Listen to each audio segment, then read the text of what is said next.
الحمد لله رب العالمين والصلاة والسلام على سيد الأنبياء والمرسلين أما بعد فأعوذ بالله من الشيطان الرجيم بسم الله الرحمن الرحیم۔ ناظرین، رمضان کا مہینہ شروع ہو چکا ہے اور آج ہم دوسرے روزہ رکھ رہے ہیں، تو ایک سوال ذہن میں آتا ہے کہ ہر طرف رونق ہی رونق ہے، ہر طرف رحمت ہی رحمت ہے، باوجود اس کے کچھ لوگ گناہ کا ارتکاب کرتے ہوئے نظر آ رہے ہیں۔ اور ہمارے پیارے آقا صلی اللہ علیہ وآلہ وسلم کی حدیث یہ کہتی ہے کہ شیطانوں کو قید کر دیا جاتا ہے، باوجود اس کے ہمیں گناہ کرتے ہوئے کچھ لوگ کیوں نظر آ رہے ہیں؟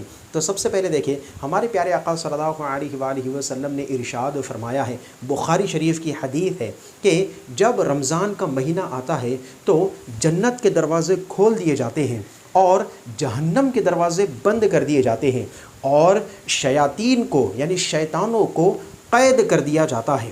اب یہ حدیث پاک کے مطابق جب شیطان قید ہو چکے ہیں تو پھر لوگ گناہ کا ارتکاب کیوں کر رہے ہیں؟ کیونکہ ہم ہمارے گرد و پیش کے ماحول میں دیکھتے ہیں کہ کچھ لوگ اگر شراب کے عادی تھے تو وہ رمضان کے مہینے میں بھی شراب نہیں چھوڑتے ہیں بلکہ مسلسل شراب پیتے ہی چلے جا رہے ہیں۔ کچھ لوگ اگر بے نمازی تھے تو رمضان کا مہینہ آنے کے بعد بھی وہ مسلسل نمازیں ترک کرتے ہی چلے جا رہے ہیں۔ اس کی کیا وجہ ہے؟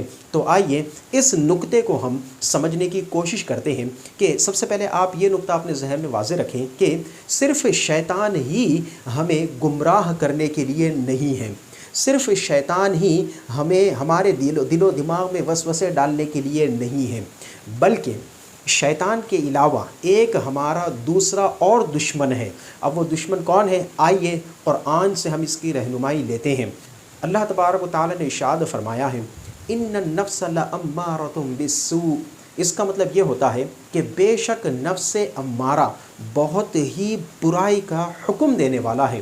تو اس مہینے میں شیطان تو قید ہو چکے ہیں، مگر ہمارا جو نفس امارہ ہے وہ قید نہیں ہوا ہے، اور یہی نفس امارہ ہمارے دل و دماغ میں وسوسے ڈال کر ہمیں گمراہ کرنے کی کوشش کرتا رہتا ہے، اور رمضان کے مہینے میں بھی وہ ہمیں مسلسل گناہوں کی طرف ڈھکیلنے کی کوشش کرتا ہے۔ تو جو لوگ پہلے سے ہی گناہوں میں ملوث رہ چکے ہیں اور اس مہینے کے آ جانے کے بعد بھی وہ مسلسل گناہ کرتے چلے جا رہے ہیں، عادی ہونے کی وجہ سے سمجھیں یا پھر ان کے ماحول کی وجہ سے سمجھیں، تو یہ نفس امارہ انہیں اپنے گرفت میں لیا ہوا ہے اور اس طریقے سے مسلسل گناہ ہوتے چلے جاتے ہیں۔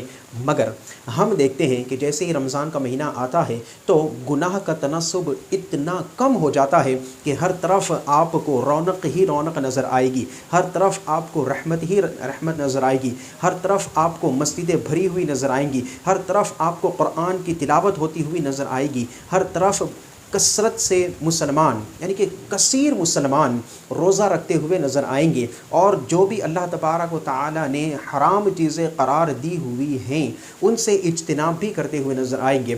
بہت ہی چھوٹا سا تناسب ہے مسلمانوں کا کہ جو گناہوں میں ملوث نظر آتا ہے، اور یہ صرف اور صرف نفس امارہ کی بنا پر ہے، نہ کہ شیاطین کی بنا پر ہے۔ تو امید کرتا ہوں کہ آپ کو اس ویڈیو میں میری بات سمجھ میں آ گئی ہوگی۔ اس کے بعد کی ویڈیو میں ایسے ہی دلچسپ موضوع کے ساتھ ملاقات کرتے ہیں، تو دیکھتے رہیے ہمارا چینل اور علم دین حاصل کرتے رہیں۔ السلام علیکم ورحمۃ اللہ وبرکاتہ۔